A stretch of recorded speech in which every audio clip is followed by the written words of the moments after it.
The Mandalorian's cast is usually decked up in wild makeup and costumes, so it's hard to see what the actors really look like when they're off the clock.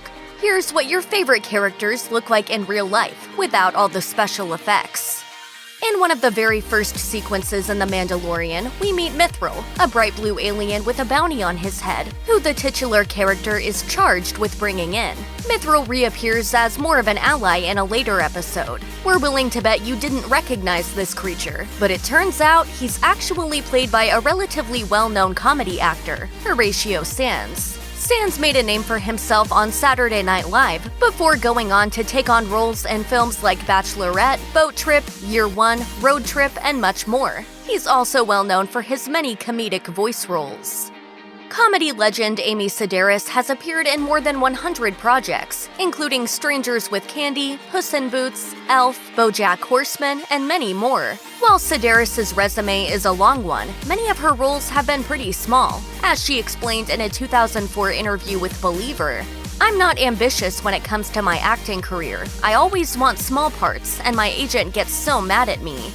I love my job. I have no dreams. I love my job. I have no dreams." The Mandalorian is no different. However, while her character's time on screen may be brief, it's definitely memorable. Her role as Peli, the gruff mechanic with a heart of gold, is definitely one of the best small roles on the show. As Sedaris explained to BuzzFeed, her work in The Mandalorian definitely made an impact, and she was soon trending on Twitter. She told the site, "People were freaking out because I was holding Baby Yoda." Natalia Tena portrayed Xi'an, an old colleague of The Mandalorian who turns against him in a tense episode in Season 1. With her extensive makeup on the show, you may have not realized that Tena was responsible for the role. The actress behind Xi'an is actually a pretty well-known actor, especially in the fantasy realm. In 2007, she appeared in Harry Potter and the Order of the Phoenix as Nymphadora Tonks, who eventually ends up with Lupin. And from 2011 to 2016, she played Osha in Game of Thrones, who helped protect Bran Stark. By the sounds of things, Tena loves the fantasy genre, so this show was probably right up her alley. As she told San Antonio Current, both Harry Potter and Game of Thrones were very special experiences. No wonder Tena jumped at the chance to join the Star Wars world too. You probably recognize Rosario Dawson from Josie and the Pussycats or Zombieland Double Tap, but you may have missed her in The Mandalorian. After all, she had blue and white appendages where her hair otherwise would have been. Dawson portrayed Ahsoka Tano, a Jedi who studied with Anakin Skywalker and appeared in the animated Star Wars Rebels and Star Wars Clone Wars. Though Dawson didn't voice her on those shows, voice actress Ashley Eckstein did. Dawson and Dave Filoni, the writer of her episode in The Mandalorian, spoke to Vanity Fair about her appearance on the show. Apparently, she was actually fan-cast online. Dawson retweeted it and got the producer's attention. Soon, she was featured in the concept art for Season 2, and not long after, she was cast in the role. Filoni added, "When I met Rosario, I just knew she was right for Ahsoka." Sounds like this casting was pretty much destiny, and her appearance was so popular in fact, they even commissioned a whole new spin-off series focusing on the character. One of the strangest and most intriguing aspects of The Mandalorian is that we almost never see the face of the main character. He follows a strict code, never revealing his face in public. This means our hero spends most of his time stomping around wearing a huge helmet. You haven't shown your face to anyone since you were a kid? No. However, if you've seen the rare episodes where we get to glimpse the Mandalorian's face, you'll know that the actor, Pedro Pascal, isn't exactly hard on the eyes. In fact, Pascal was actually named as one of People's sexiest men alive in 2020. What a shame he spends most of this show hidden under a helmet. As the actor told The One Show, rumors that he hoped to get rid of the helmet in future seasons weren't legit. He explained, "It's a really wonderful way of telling the story. It's always been a very clear creed for the character. What I want is for them to make the best show possible, however they get that done."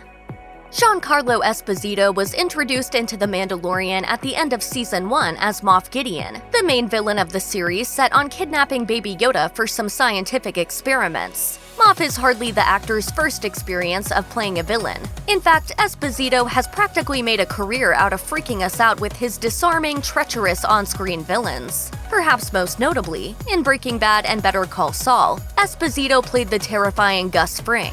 As Esposito explained to Fatherly, he has a pretty nuanced view when it comes to approaching villainous characters. He told the site, "I realized that there are no clear-cut answers or clear-cut visions or views of a villain. It's all dependent upon what they want in their life, what they're trying to achieve in the story, and where they're going." In fact, as Esposito told The Hollywood Reporter, he doesn't really buy into the concept of villains at all. He said, "I believe that humans have their dark and their light side." Maybe this intelligent approach is why Esposito is the ultimate bad guy. In The Mandalorian, Carl Weathers portrays Greef Karga, a character who gives out jobs to bounty hunters and who eventually becomes an ally of the show's titular character. Chances are you've come across Weathers before, as this actor has had a seriously long career, ranging from Rocky to Arrested Development. Whoa. There's still plenty of meat on that bone. Now you take this home, throw it in a pot, add some broth, a potato. Baby, you got a stew going.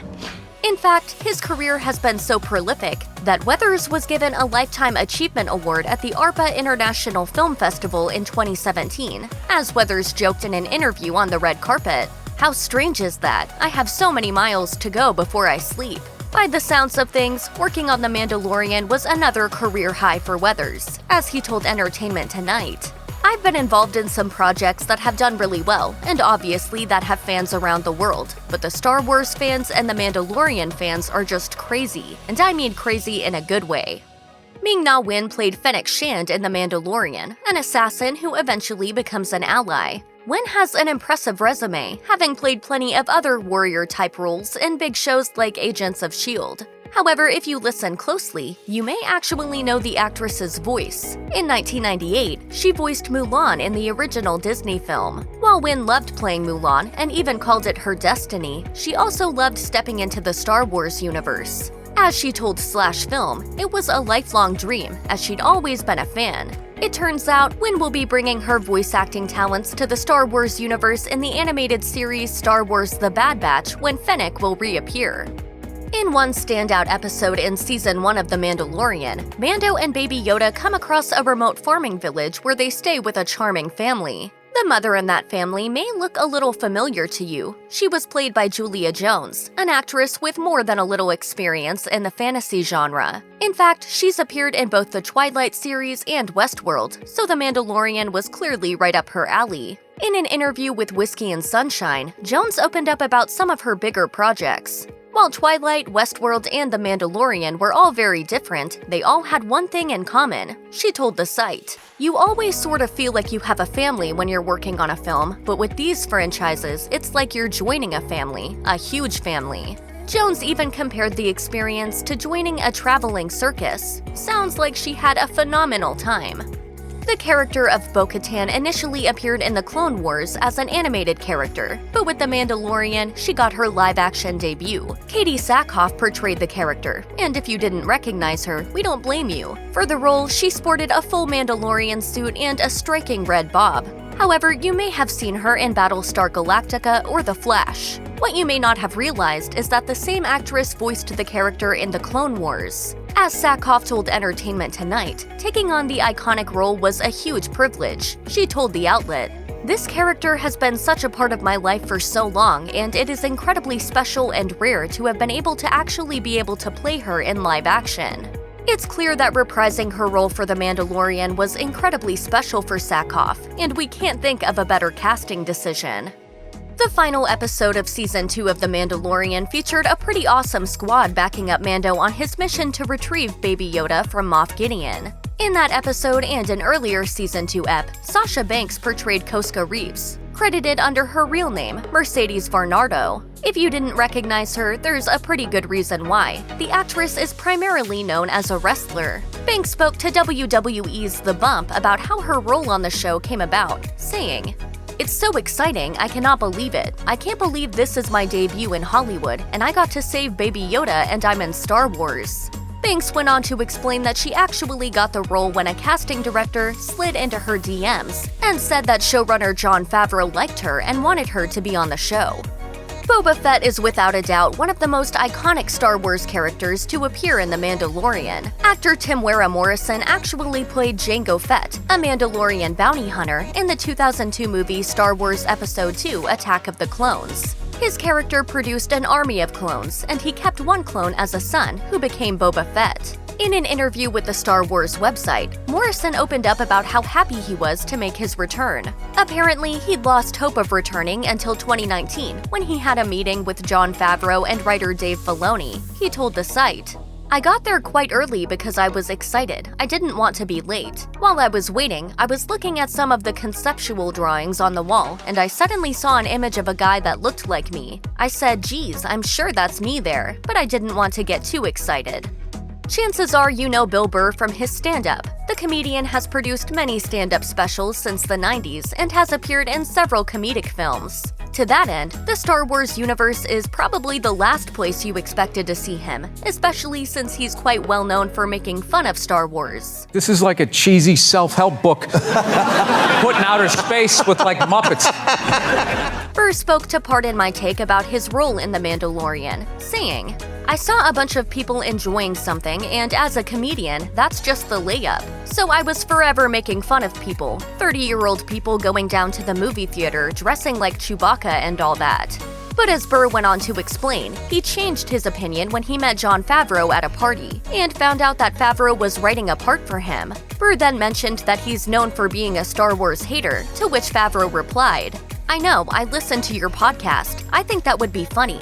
The rest is history, and apparently Burr ended up being a huge fan of The Mandalorian in the end. Check out one of our newest videos right here. Plus, even more list videos about your favorite actors are coming soon. Subscribe to our YouTube channel and hit the bell so you don't miss a single one.